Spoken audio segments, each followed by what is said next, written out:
This dungeon will be where you take your final exam. Don't be nervous. Did you come here last year too? No, I failed before I made it this far. That was impolite of me. He probably dug up an old wound on purpose. I know he's trying to break the tension, but I'm okay. It's different from last year. Let me explain the details of the examination. Obtain a fang suitable for detailed embossing. That's all. Embossing is a technique for creating raised designs on paper by pressing it against a block with a patterned surface. For Uedor and the Western countries, this is a common technique, but it's started spreading elsewhere too. You need a strong material if you want a detailed pattern. Monster fangs are a cheap alternative to metal. Anybody with the proper training can do it. Be aware that there are monsters here. Out of curiosity, are the monsters real, or fake ones for the test? Sure, they're just fakes that bleed, feel, and try to kill you like a real monster would. Definitely a convincing fake, that's for sure. What, fakes? Then I've got nothing to worry about. Ha ha ha ha ha. I laugh at his joke, but it feels like a little bit of the tension was lifted. Well, it'll be okay, I've got you with me. I wonder if you'll survive next year's test. Next year? I'm passing this year. Then let us begin. Alright, I'll show you the pride of one of those pebbles by the road. You can afford to have a bit of a higher opinion about yourself. Alright, and here is where the gameplay begins. In this case, we have to pass the examination. We lose by having him lose 30 turns passing. We can see the turn time up here in the corner. And losing control of the home base. What do we got to start with here? Alright. Hold it. I forgot something important. Since you're an apprentice, you're allowed to ask the examiner for advice during the test. I can teach you about various things if you wish. Let me see. Alright, let's go through the tutorial, shall we? Commendable. Listen carefully. I'm making absolutely sure I won't fail this time. I'm counting on you. First, you cannot see ahead in dungeons. You have to confirm each move one step at a time. You won't know what's going to happen until you move. Take the possibility of enemies and traps into account as you advance and watch your HP carefully. You need FS, which is fatigue strength, to move. If you exhaust it, you will not be able to move. You recover 1 FS a turn and an extra one if you choose to stand by. Sometimes you have to wait.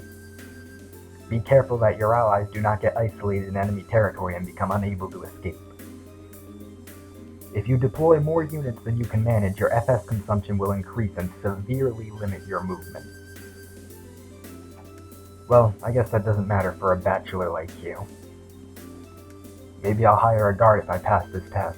Then I won't be alone anymore. Okay, begin exploring. I'll explain other things as they come up. Roger that.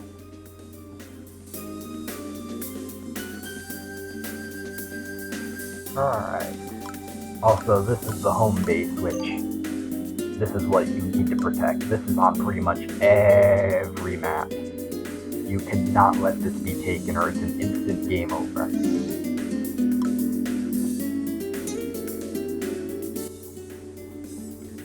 We can see a deployment gate from here. A deployment gate? That thing? Deployment gates are meaningless if you do not take control of them. Move on to it and select standby.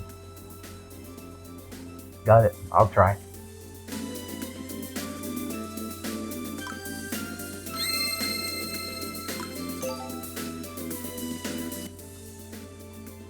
You now control the deployment gate. Deployment gates are the most important facilities for alchemists as they search dungeons. You can deploy and return units through these gates in addition to the home base.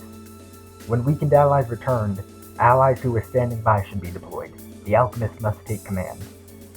To deploy a unit, select Deploy from the bottom part of the screen and then choose a unit from those available. You can also select Party from the top of the screen to choose a unit to deploy. Roger that. That means I should look for some allies soon so I can make good use of them. You have to pass your test first.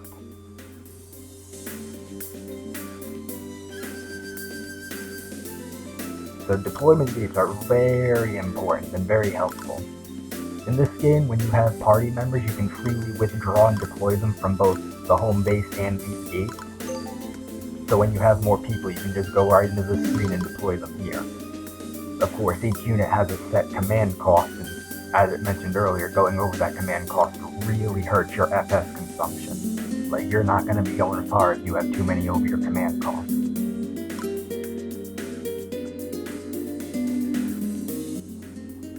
That's a Feather of Elune. A Feather of Elune. So that's what they look like. I could explain it, but it's easier to just try. Go ahead and touch it. Got it. I'll do that.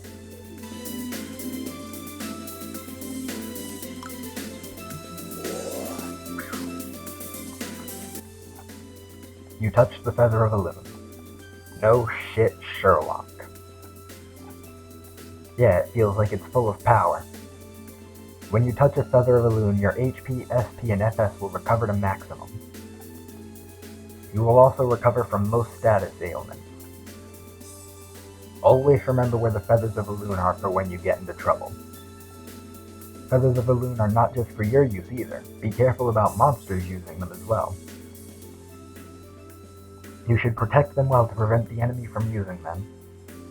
Understood. I'll put them to good use. Finally, you may find red Feathers of Elune in some places. Red ones are different from white. They disappear after being used a single time. Since they can only be used once, you do not need to worry about guarding them like you do. Oh, excuse me a minute. Alright, sorry about that. Since they can only be used once, you do not need to worry about guarding them like you do with the white. So take account when to use them. I'll remember that.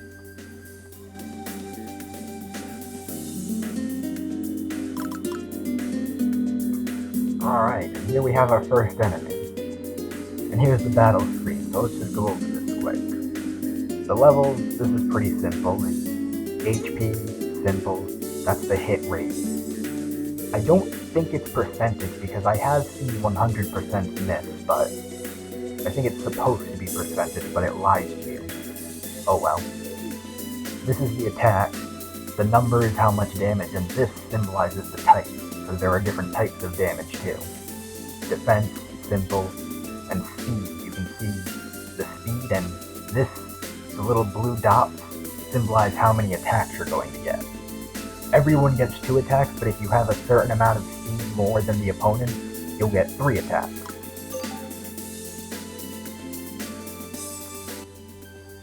Oh, it looks like a monster portal formed. A monster portal? That sounds like trouble. Monster portals will continue releasing monsters until they are sealed. If you want to fight safely, I recommend that you first seal any monster portals in the area. You're right, swarms can be hard to handle. You have to stop problems before they get out of hand. One other thing, there are many collection points that are not visible in the dungeons. For example, there is one here. Oh, you're right, there is. You have no choice but to exhaustively search the area. On the other hand, you can also return later to find collection points that you didn't discover before. Indeed, I'll be sure to search.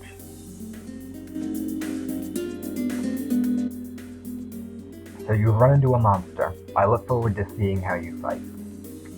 Even I won't lose to a monster like this.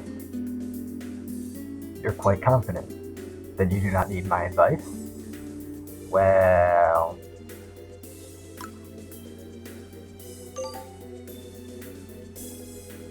You are behaving quite admirably today. It seems that your troublesome year off has made a large difference.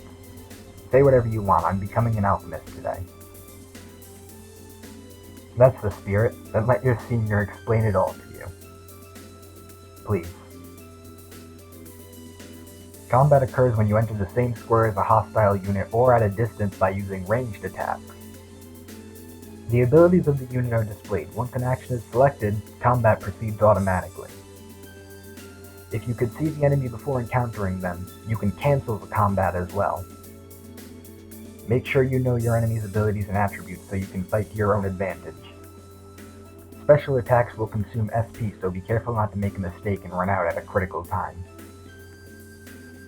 Next is the outcome. It can be a win, a loss, or a standoff. You win by reducing the enemy's HP to 0. You lose if your HP is reduced to 0. Otherwise, it is a standoff. The victor will remain in the square. If it's a standoff, then the attacker will be forced back to the back of square. There may be several different groups that all fight with each other in the dungeon. If you let them fight each other, you can defeat the weakened victors at the end. Keep in mind that attacking head-on is not always the best approach. You gain experience by participating in battles. Your level will increase at 100 experience. If you're lucky, you will also receive spoils from the battle. Alchemists need a lot of material, so it may be best to actively engage in combat. Well, did you understand all that? There we go. Don't need a repeat. Then I shall leave you to it. I look forward to seeing how you have trained. Alright, let's go.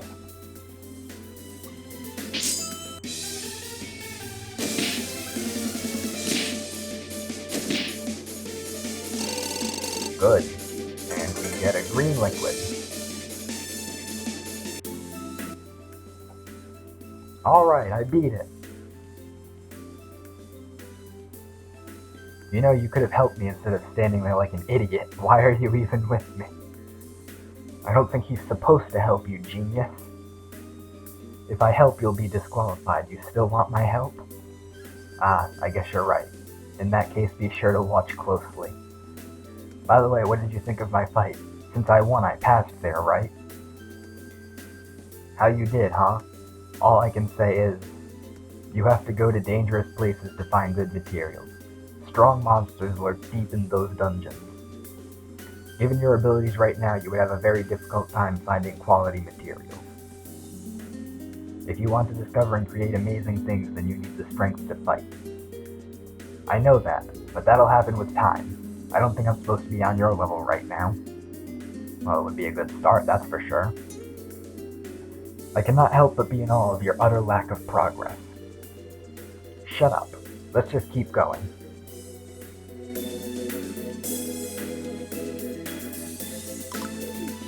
Alright, these question marks are what symbolize a collection point, and you can only see like a question mark when you're in a space you can move to. Also, since he hasn't mentioned anything, I guess I'll mention this myself. You'll notice up here is the control of the map, and you can see how these areas that we've come through are outlined in blue. Moving through an area of your own control, you can spend as much movement as, like, the character has. In this case, Will has 3 movements, so we can move up to 3 spaces. When you're moving an enemy-controlled or a neutral area, you can only go 1 space at a time, even if you can see it. And if there's no monsters in the room that you enter, you'll automatically gain control of the entire room. Alright, let's go here first. This is a collection point. This kind is a harvest point and can be claimed by anybody. Materials you collect here will be put into your rucksack and then appraised all at once after the battle is over. Therefore, it's fine if you don't immediately note what you have found. There are some collection points that can only be claimed if you have the mine skill. Those would be excavation points. Since you know the mine skill from the start, you'll be able to efficiently search for collection points. The adventurer skill lets you discover hidden rooms and collection points. It's a perfect skill for alchemists. You mean that I'm actually amazing? If you were, then you would have become an alchemist before me. Oh, god damn it. Hang on. Alright, once again, sorry about that. Seems to be a busy day today, I suppose. That hurts. Alright, we got 5 stuff. Now let's go over here and seal the portal.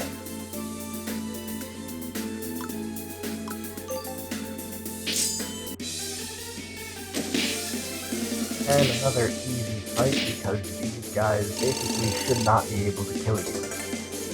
Ooh, but we get a new item, Berserk Fruit.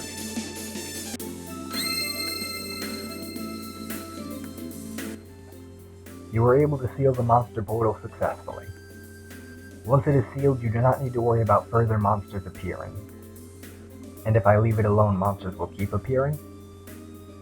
That's right. There are some people that hunt monsters as they emerge as well. It is hard to say if that is an efficient process, though. It's definitely annoying when you need to do that for some materials later on, but that's a whole different story. In any case, I do not think it is a good idea for you to endlessly fight demons by yourself. I guess so. Maybe if I had a guard to help me fight, then I could handle that. Consider that only when you can actually handle it. Even if you seal a monster portal, it will appear again after some time. By the time you return to a dungeon, it will definitely be back. You know, he says that, but I've never seen a portal reopen without coming back to the dungeon after leaving it. So I don't think they can reopen, like, in the same entrance. Like, being in the dungeon one time, they can't. I don't even know what I'm trying to say anymore.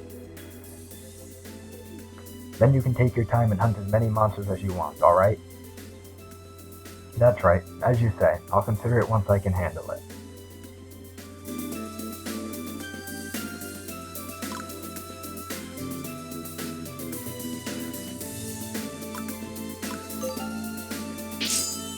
Alright, let's get this guy out of the way here. And there he goes.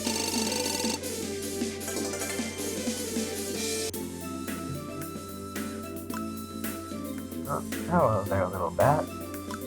I'm more interested in this though myself. Consumable, small potion. I picked something up. Oh, really? Did you now?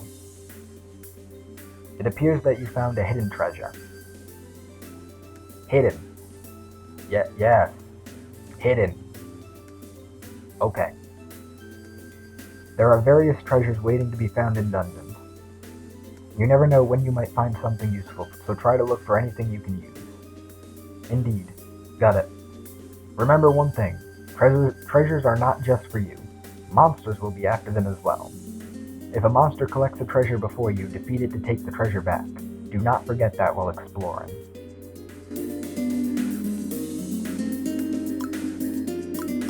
Alright, what do we got here? Bats. Alright, something interesting to note here. Notice how its attack is lower than my defense? In this game, an attack will always do at least 1 damage as long as the person isn't, like, completely immune to the attack. So, even though he does, like, there's a difference of 3 here, he'll still do 1 damage.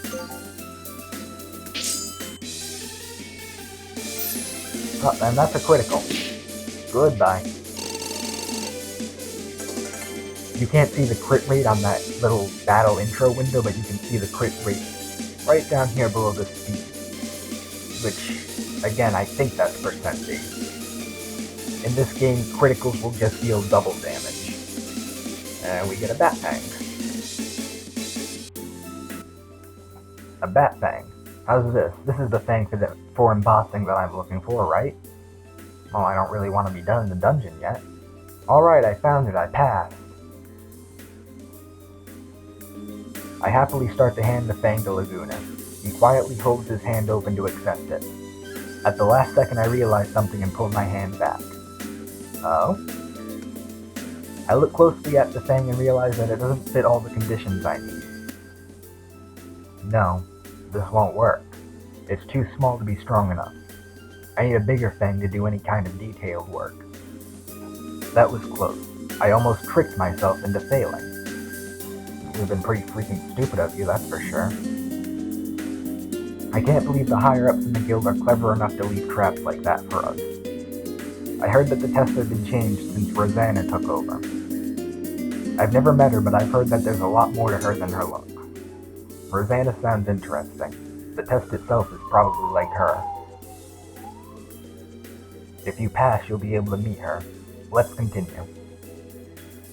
Okay, onward. Yep, and here we have a card. It looks like you picked up a card that had the magic of a god sealed inside it.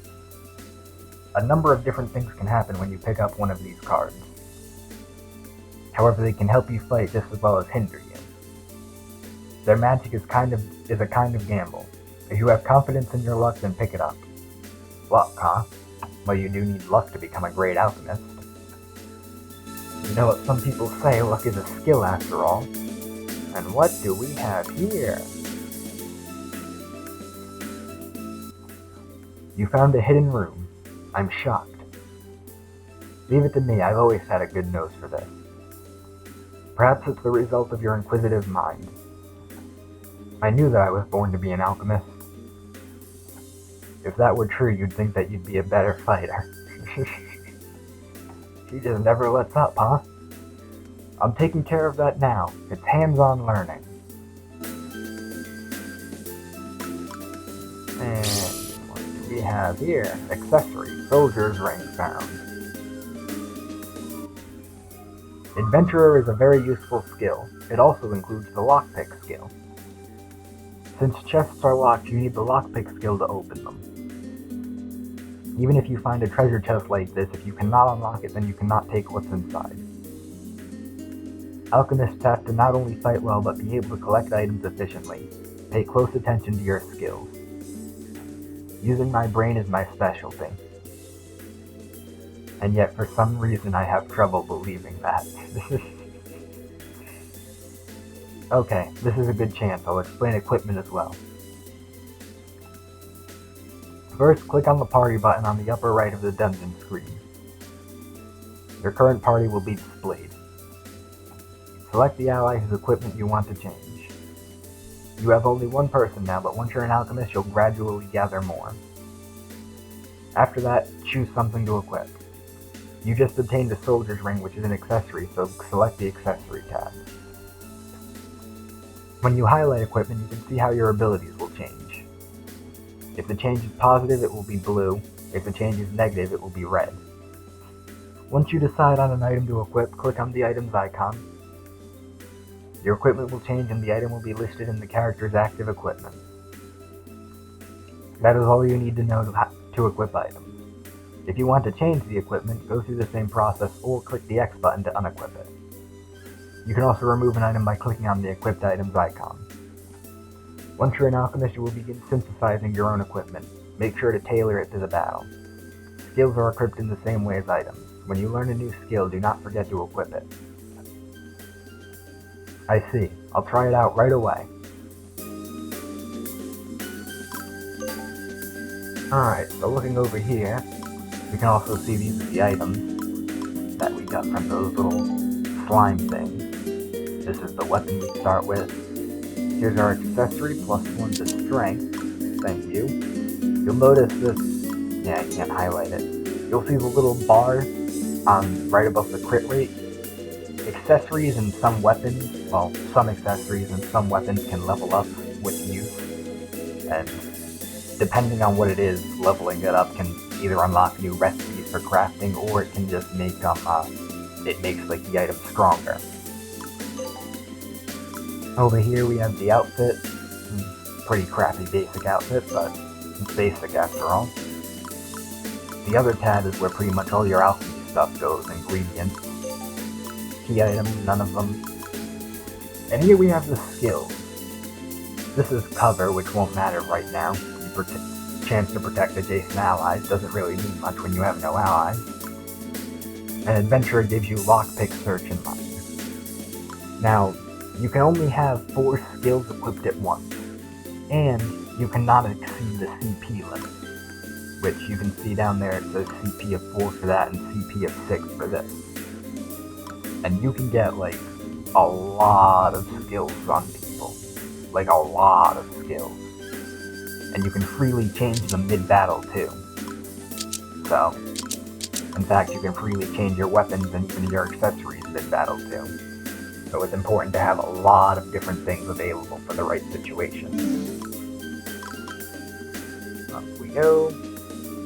Let's grab this.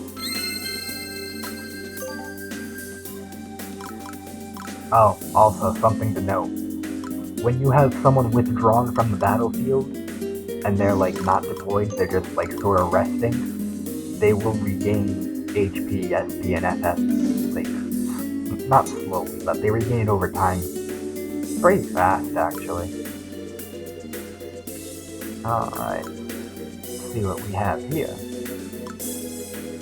Greyhound. This thing is actually capable of dealing some damage, oh my. Our Greyhound. This appears to be the strongest monster here. It's obviously hostile. Well, gee, I mean, it only attacked you. But I need his fang to pass the test. If that's what you think, then do your best. That goes without saying.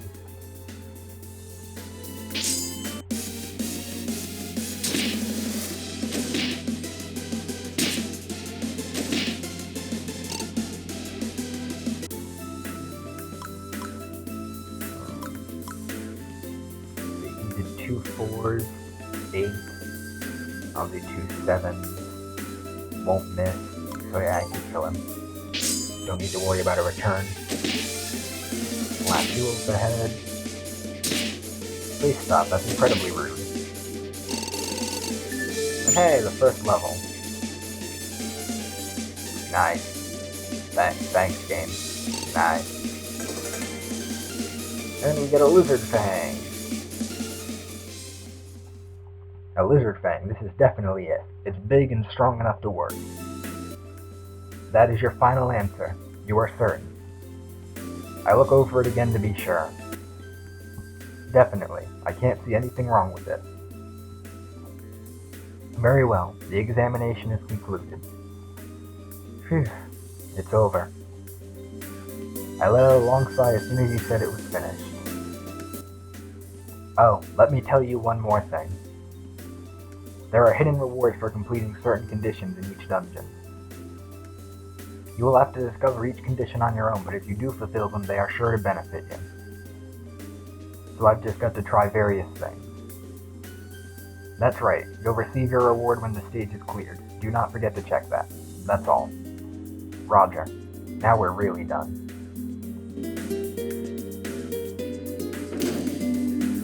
And here you can see the bonus conditions. Pretty much every map that you don't go to only once will have these. The first bonus is, I think, always 100% control, and it will always give you money for it. Then there's usually a stage clear bonus that'll just give you evaluation, which you can't really see because this giant thing's blocking the way. And then there's usually a third bonus, which this varies based on map. In this case, it was to control all the deployment gates, and we got a Jupiter Stone for it. Some maps will even have a 4th bonus condition. There's the stone, there's the money. Evaluation is like, it's your reputation, sort of, and you need to build it up in order to advance each rank, and it builds up from various things. This is from that little harvest point. This is what you got from it, the green grass, brown string.